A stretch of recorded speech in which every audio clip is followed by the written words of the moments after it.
అమరావతి మన లాంటి వాళ్ళ కోసం ఇచ్చిన రాజధానికి ఆ త్యాగ ఫలితం రామారావు గారు అనే రైతు చనిపోయినందుకు ఆయన ఆత్మకు శాంతి చేకూరాలని ప్రార్థిస్తూ హోంమంత్రి గారు ఇవాళ తక్షణం చర్యలు తీసుకుంటున్నందుకు నిజంగా అభినందిస్తున్నాం. కానీ నిన్న కాక మొన్న అఖండ సినిమా రిలీజ్ అయినప్పుడు కూడా ఇదే విధమైన బలి రక్తతర్పణాలు జరిగాయి.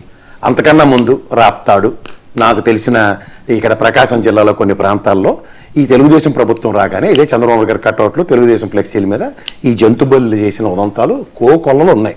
కానీ ఇదేంటంటే నచ్చినప్పుడు ఒకలాగా నచ్చకపోతే ఒకలాగా అన్న దానికైతే ఎవరి దగ్గర సమాధానం ఉండదు. ఈ విధమైన ప్రతిచర్యలు అంటే ఒక రాజకీయ నాయకుడికి నాకు తెలిసిన ఈ రీసెంట్ పాస్ట్లో ఒక జన్మదిన వేడుకలు ఈ విధంగా జరగడం ఎక్కడ జరగలే. ఈ జరిగిన దానికి జరిగిన పరిణామాలకి ఎవరెవరి ఆక్రందన ఏ విధంగా వెలిబుస్తున్నారు అన్నది ఖచ్చితంగా చెప్పొచ్చు. మూడో విషయం, ఇవాళ మీరు ఏవైతే జరుగుతున్నాయో ఇందాక బాలకోట గారు ప్రస్తావించిన ఏ అంశాలైనా తీసుకుంటే ఈ నేరాలకు సంబంధించిన అంశాలు, ఘోరాలకు సంబంధించిన అంశాలు, ఈ శాంతి భద్రతల మీద ప్రక్షాళించవలసిన బాధ్యత గౌరవ ముఖ్యమంత్రి గారి మీద ఉంటుంది. ఇప్పుడు దగ్గర 2 సంవత్సరాలు అవుతుంది. 18 నెలలు కంప్లీట్ అయ్యి 19 నెలల్లో అడుగు పెడతాం, కొత్త సంవత్సరం కూడా అడుగు పెడుతున్నాం. ఈ రోజుకి కూడా ఇంకా జగన్మోహన్ రెడ్డి ఆ ఛాయలు ఉన్నాయి ఈ ఛాయలు ఉన్నాయి అనుకుని ఈ కరికథ కాలక్షేపంతో ఎన్నాళ్ళు కాలక్షేపం చేస్తారో నాకైతే అర్థం కావట్లే. ఇంకోటి, జగన్మోహన్ రెడ్డి గారు బెదిరిస్తే ఎవరు ఇన్వెస్టర్ రాలేదు, పీపీపీ విధానంలో హాస్పిటల్ ఇన్వెస్టర్ రాలేదంటే ప్రాథమికంగా బిడ్డు యొక్క ఆవశ్యకత ఎంతమందికి తెలుసో నాకు తెలియదు. ఆ బిడ్డు వేసే ముందు ప్రామాణికాలు ఈ గవర్నమెంట్ ఆఫ్ ఆంధ్రప్రదేశ్ తయారీకరణ చేసింది. ఏమని 420 పడకల హాస్పిటల్ని అట్లీస్ట్ 240 కింద 2 హాస్పిటల్ మెయింటైన్ చేస్తూ 100 మెడికల్ సీట్లు కలిగిన ఒక కాలేజీని యాజమాన్యం పరిరక్షిస్తున్న నేపథ్యం కనుక ఉంటే వాళ్ళు ఈ బిడ్డకి ఎలిజిబుల్.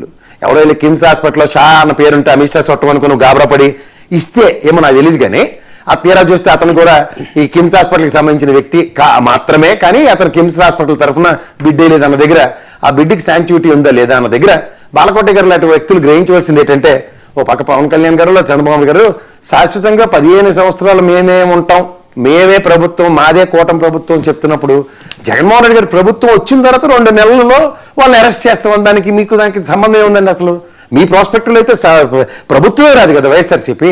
అలాంటప్పుడు 2 నెలల్లో జగన్మోహన్ రెడ్డి గారు చేస్తారన్నది భయం అన్న కోణం ఎవరికి ఉందో నాకైతే అర్థం కావట్లే. ఇందులో భయపడవలసిన అవసరం కూడా లేదు కదా మీకు.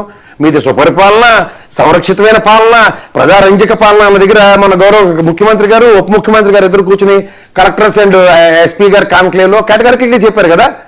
ఏది నేను చేస్తున్న పని మీకు నస్తుందో, మీకు చేసిన పని నాకు నస్తుందో తెలియదు, కానీ మన ఇద్దరం కలిపి చేస్తున్న పని నేను దాన్ని గవర్నెన్స్ అంటాను. అదైతే ప్రజలకు నచ్చట్లేదని గౌరవ ముఖ్యమంత్రి గారు చెప్పారు.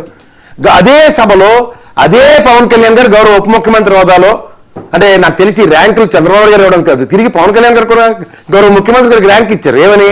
లా అండ్ ఆర్డర్ కంట్రోల్లో లేదు రాష్ట్రంలో, చాలా ఇబ్బందికరంగా ఉంది. ఈ మధ్యన అప్పుడేమో సార్వభౌమత్వం గురించి మాట్లాడే ఆయన ఇవాళ సమగ్రత గురించి కొత్తగా పదం అందుకున్నారు పవన్ కళ్యాణ్ గారు. దేశ సమగ్రతకు ముప్పు వాటిల్ మన దగ్గర. మీకు ఈ సమగ్రత గురించి చిన్న కథ ఉంది, వెనక ముందు ఒకసారి మాట్లాడితే, గతంలో నరేంద్ర మోడీ గారు వచ్చినప్పుడు ఒక సూపర్ ఎలివేషన్స్ మా బండి సంజయ్ గారికి రాగానే స్పాన్ ఆఫ్ నో టైం అధ్యక్ష పదవి పోయింది. ఇక్కడ జాగ్రత్తగా ఒకసారి ఎవరైనా వెనక్కి రీకలెక్ట్ చేసుకుంటే, నేను కూడా కాదు గౌరవ ఉప ముఖ్యమంత్రి గారు పవన్ కళ్యాణ్ గారే నరేంద్ర మోడీ గారు వచ్చినప్పుడు మీరు చేస్తున్న ఆర్తనాదాలకి ఇట్లకి నాకు చాలా ఇబ్బందికరంగా ఉంది, ఆయన నాకు పక్క వేరే విధంగా ఉన్నది అని దగ్గర ఢిల్లీతో కనెక్షన్ కట్టేది, జాగ్రత్తగా గమనించుకోండి. ఆ దరిద్రానికి మన రైట్స్ రాసిన ఒక లేఖకి ఎవరెవరికి ఎలాంటి కనెక్షన్లు ఉన్నాయో నరేంద్ర మోడీ గారి ముందు ఎవరైనా ఎలివేషన్స్ ట్రై చేస్తే అధ్యక్ష పదంలో ఉన్న బండి సంజయ్ గారు తెలంగాణ రాష్ట్రం మొత్తం మీద వైబ్రేషన్స్ క్రియేట్ చేసిన వ్యక్తికే దిక్కులే. మనం ఏంటో ఆలోచించుకుంటే ఇవాళ ఇండస్ట్రియలైజేషను వీటన్నిటికీ ఎవరెవరు పాబంధకాలు క్రియేట్ చేసుకుంటారో ఒకసారి చెప్పండి. దీనికి మొన్న రీసెంట్గా గౌరవ హైకోర్టే కదా 99 పైసలకి 99 రూపాయలకి పందేరం పెట్టినట్టు భూములు ఇచ్చేసినంత మాత్రాన ఇది ఇండస్ట్రియలైజేషన్ జరుగుతుంది అన్నది గత ఉదాహరణలతో. ఏవైతే చిప్ కంపెనీలకి రుషికొండకి ఆనుకున్న కొత్త కొండల మీద అన్నిటి మీద చిప్ కంపెనీలకి ఎన్ని ఇస్తే ఎన్ని గ్రౌండ్ అయ్యాయో, విప్రో లాంటి సంస్థలు ఏం గ్రౌండ్ అయ్యో, ఇవన్నీ సాధారణంగా రాష్ట్ర అభివృద్ధికి సర్వతోముఖంగా ముందుకెళ్ళడానికి ఏ విధంగా పాబంధకాలు క్రియేట్ అవుతున్నాయన్న దగ్గర ఇవాళ అమరావతి పట్ల, అమరావతి రైతుల యొక్క ఆక్రమణని గౌరవ మంత్రివర్యులు, గౌరవ శాసనసభ్యులు, గౌరవ కేంద్ర మంత్రి హోదాలో ఉన్న గౌరవ ఎంపీ గారు సమక్షంలో రైతుల ఆక్రమణను తీర్చే నాదుడే లేక కేవలం నగర సంస్కృతిని దాన్ని అభివృద్ధి చెందించే కార్యక్రమంలో 450 కోట్ల దగ్గర ఓన్లీ నీళ్లు తోడడానికే అన్న దగ్గర ఇవాళ ఆ రైతు చనిపోతే కూడా నాకు ఎక్కడిచ్చారు, ఆ వాగులో నాకు ఇచ్చారు ల్యాండ్, ఇది పద్ధతేనా, సీడ్ క్యాపిటల్ రోడ్లో మాకు ల్యాండ్ ఇవ్వాలని దగ్గర ఈ రోజుకి కూడా ఆయన అగ్రిగేట్ చంద్రబాబు నాయుడు గారి పరిపాలన దగ్గర 7 సంవత్సరాల దగ్గర కంప్లీట్ చేసుకున్న 7.5 సంవత్సరాల పైచలకు కంప్లీట్ చేసుకున్న చంద్రబాబు గారు ఇవాటికి కూడా ఒక్క ల్యాండ్ కూడా వాళ్ళకి ఇవ్వలేని నిస్సాయ స్థితిలో ఉంటే ఈ అమరావతి ఏ పరుగులు పెడుతుందో ఏ విధంగా వెళ్తుందో చూద్దాం మనం. వర్మ గారు, ఈ రోజున అమరావతి మందడం గ్రామంలో దొండపాటి రామారావు గారి మృతి చెందటం నేను ఆ గ్రామానికి వెళ్ళి వచ్చాను. ఆయన రాజధాని ఉద్యమంలో చురుకైన పాత్ర నిర్వహించారు. నాకు బాగా పరిచయస్తులు. నారాయణ గారు, పెమ్మసాని చంద్రశేఖర్ గారు మంత్రివర్యులు కూడా వచ్చారు. ఆయనకు 5 ఏళ్ల క్రితం బైపాస్ సర్జరీ జరిగింది. ఆయన హార్ట్ పేషెంట్. ఆయన తన సమస్యను ఏకారు పెట్టిన తర్వాత అనారోగ్య కారణంతో తూలిపోలిపోతే నారాయణ గారి కారులోని ఆసుపత్రికి తీసుకెళ్లాము. చేజారిపోయిండు. ఆ సంఘటన పట్ల బాధ వ్యక్తం చేస్తున్నాం. ఇప్పుడు ప్రసాద్ గారు ఏమంటున్నాడంటే అమరావతిలో రామారావు గారి మృతికి ఆయన సంతాపం వ్యక్తం చేసిండు.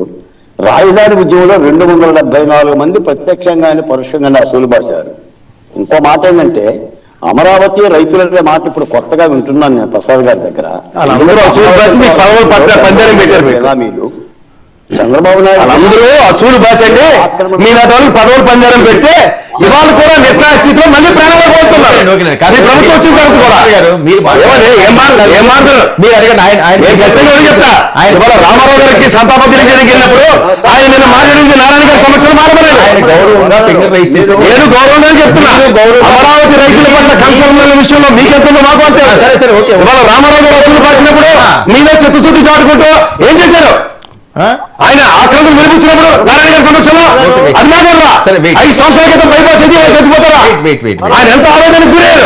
దాని మీద మీకు బాధ్యత ఉందా? ఓకే, ప్రసాద్ గారు మీరు చిన్నప్పరెడ్డి గారి ప్లేస్ లోకి వెళ్ళి చిన్నప్పరెడ్డి గారిని మీ ప్లేస్ లో కూర్చోబెట్టంటే బాగుంటుంది. సార్, నాకు అనవసరమైన విషయాలు పక్కదారి పట్టించుకోండి. రామారావు గారు ఆత్మ శాంతించడానికి మీరు మాట్లాడితే హక్కు లేదు. మీకు నిజంగా హక్కు లేదు. ఉన్న రాజధాని భూముల్లో అభివృద్ధి చేయడానికి దిక్కుదే వాళ్ళలేదు. కానీ ముందు మండలం గ్రామంలో ఇల్లు కొట్టడానికి రోడ్లు వేస్తానికి కావాల్సి వచ్చిందా? నాకు ఇప్పటితో దీన్ని కంపేర్ చేయండి. అదే వీళ్ళు చెప్తున్నాను కదా, ప్రతిదీ పక్కదారి పట్టించిన అలవాటైపోయింది.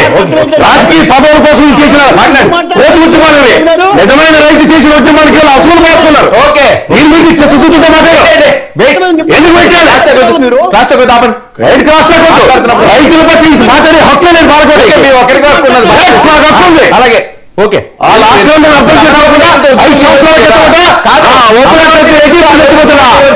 ఆయన ఆక్రమణ ఏమైనా వచ్చాడు. అదే ఇలాంటి పదవుల కోసం మాట్లాడేవాళ్ళు ఈ రోజు రైతులు అమరావతి రైతుల కోసం ఉద్యమం చేయాల్సింది కదా. అప్పుడు కూర్చొని గౌరవం ఇచ్చారు. ఎవరైనా కాదండి, నేను ఓపెన్ ఛాలెంజ్ చేసుకుంటూ నేను అమరావతి రైతుల పట్ల ఈ రోజు కూడా చిత్తశుద్ధి. ప్రసాద్ గారు, మీరు డబల్ సిమ్ వేసుకొని చేస్తే కుదరదు. విశ్లేషకులు వచ్చింది కదా, బ్రహ్మాండంగా ఎంజాయ్ చేయం కాదు. ఉద్యమాలు రైతుల గురించి మాట్లాడితే మాత్రం నేనైతే ఊరుకొని బాగుపడేయాలి. మీకు మళ్ళీ చెప్తున్నా, ఉద్యమాలు రైతుల గురించి ఆక్రందన వెలిపుచ్చారా? నేనైతే ఖచ్చితంగా ఊరుకొని ఏ మీదకి మీకు అర్హత లేదు. సార్, రామారావు గారు సార్ ఆక్రందన వెలిపుచ్చుంటే పరామర్శించడానికి వెళ్ళారట. 5 సంవత్సరాల క్రితం బైపాస్ అయ్యాక ఆరోగ్య కారణంతో చచ్చిపోయారా? మానసిక వేదన కలగట్లేదా? సార్ ఒక నిమిషం మీరు మాట్లాడుతున్నారు, మాట్లాడలేదు కదా.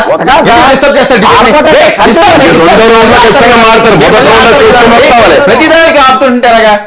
మాట్లాడండి. ఆయన అక్కడ ఉన్నాయి స్థానికంగా ఏంటి ఏం చదువుతారు? ఏం చేశారు? మాట్లాడండి. స్థానికంగా పదవులు తీసుకోలేక మాట్లాడండి. వర్మ గారు మీరు చెప్తున్నాను, దొండపాటి రామారావు గారి మృతి పట్ల సంతాపం వ్యక్తం చేస్తున్నాం, బాధ వ్యక్తం చేస్తున్నాం. అదొక అపశృతి దొరికింది.